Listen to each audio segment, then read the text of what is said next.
remove the debris. So if FDOT has dump trucks in Seminole County that can be used to help remove debris in the Barrier Islands and many, they're going to do that.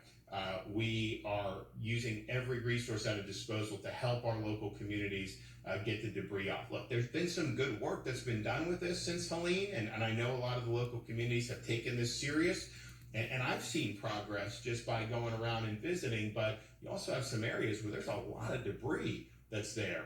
So you get hit with a major hurricane, what do you think what's going to happen to that debris? It's going to increase the damage dramatically. And so Kevin and his team have been working on this weekend.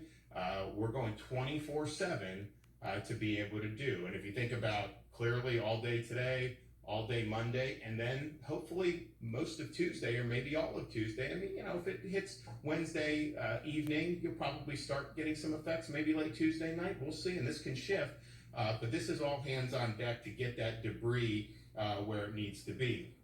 Final note, we have instructed assets currently assisting in North Carolina and Tennessee to return the necessary equipment and personnel home ahead of Milton's landfall. So State Guard, National Guard, FWC Highway Patrol, FDLE will be home, manned up, ready to deploy in Florida should those assets be needed to respond to Hurricane Milton.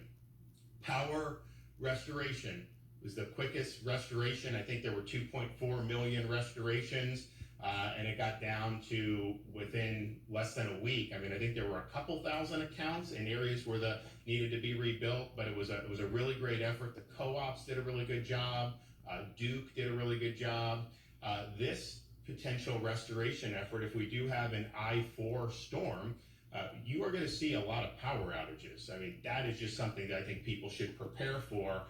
We already have a lot of crews coming into the state of Florida. They're going to be staged in different parts of the state of Florida, and they are going to be going as soon as the storm passes. But this is something that potentially would be greater power outages than what we just saw with Hurricane Helene. So Floridians should just be prepared for that. No, if you're anywhere near that cone, certainly you should prepare to have power interruptions. That's just the reality of what we're dealing with. But there is massive amount of resources that are being marshaled, and I think it's Kevin and I's judgment that you're likely to have greater outages for this. Even if it doesn't end up reaching major status, you're still likely going to have greater outages on a Hurricane Milton than we just did with a Category 4 Hurricane Helene. And of course, Milton could end up being a major hurricane as well. So you have time to prepare all day today, all day Monday, probably all day Tuesday to be able to put your hurricane preparedness plan in place. Make sure your gas tanks are filled, make sure you have enough water and non-perishable food to last you as long as the power may be out. Clear up loose objects in your yard. Obviously the big debris piles, you need that to get hauled away, but anything other than that isn't debris, make sure that you have that.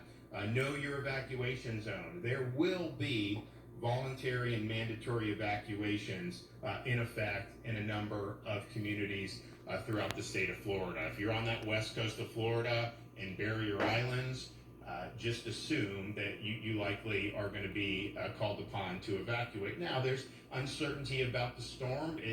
This is an unusual track in terms of it coming from the Pacific Ocean, hopping across Mexico, forming, and then coming horizontally into the west coast of Florida. Not, I think, any type of storm that has been dealt with, certainly in recent years. When these storms hit, the areas that are on kind of the dirty side of the storm, they're going to get more storm surge. And so if you look at Tampa Bay is very vulnerable to storm surge. I mean, we just saw a storm 100 miles off the coast generate 4 to 6 feet in a lot of places of that. If the Tampa Bay is on the dirty side of the storm, it's likely to generate storm surge in excess of what Helene did. If the storm is further south and Tampa Bay is on the weak side of the storm, it may be that the storm pulls water out of Tampa Bay. So there's a wide range of possibilities that can happen there. But bottom line is you're potentially looking at storm surge that was more significant than what we saw in Hurricane Helene. You do not have to get in the car and drive 500 miles You're going to be able to have places to evacuate within your own counties. There's also other counties that are already starting to step up and offering sheltering that may not be in the direct path of the storm. And so all that information will be available if you go to floridadisaster.org/shelters, or you can also reach out to your local emergency management officials about that. Now, I don't think shelters have been open yet, but you can anticipate that that will happen in the not too distant future.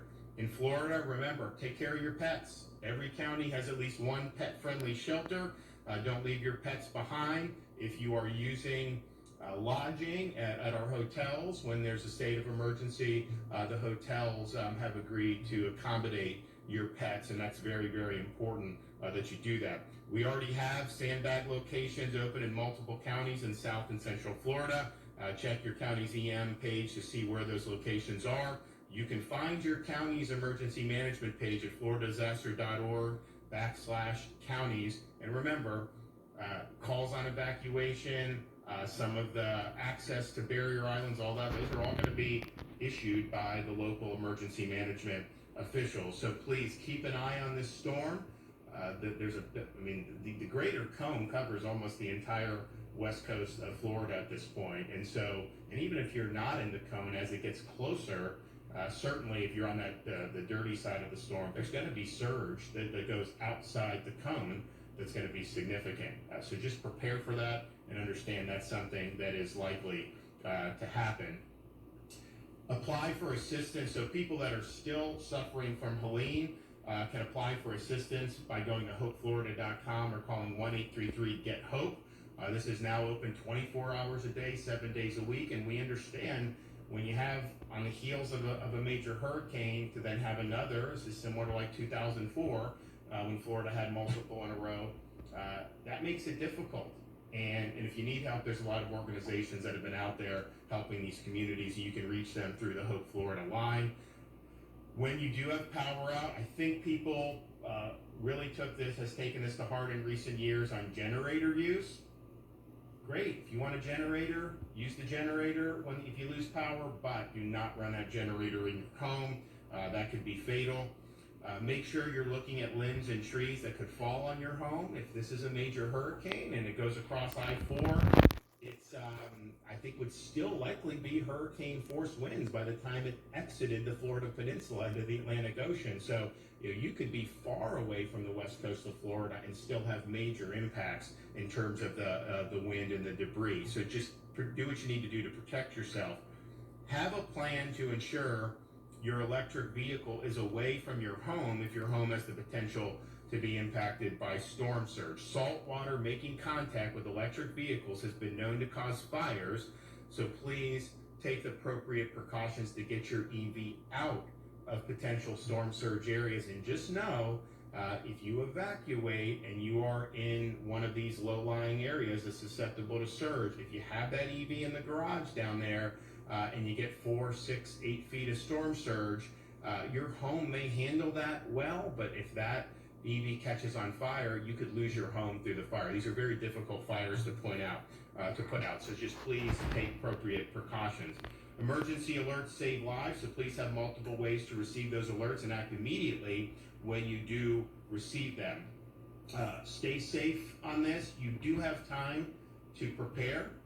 The storm is not going to come today or tomorrow, or likely on Tuesday as well. So we're looking at more the middle of the week. So you have time to do what you need to do. But this could potentially be a major hurricane. No matter what happens, it is going to have impacts to the state of Florida. I don't think there's any scenario where we don't have significant impacts at this point. So please do what you need to do to keep yourself and your family safe. I want to thank Kevin and his team and everyone for kind of ramp up for a major hurricane. You do response. They did a great job responding. And with the rescues, our local governments and law enforcement and first responders did a great job. Massive mobilization of pods, all these other things have been great. And you go through that, you're kind of running around the clock, and then you got to ramp it back up again. And so I think the morale is good here. And I know in these communities that have already been hit, it's not easy. Not easy to have to go through this again. It's very frustrating when you've worked hard to recover from Helene and you still have so much more to do there, to think that we could get hit by another one, but we'll get through it.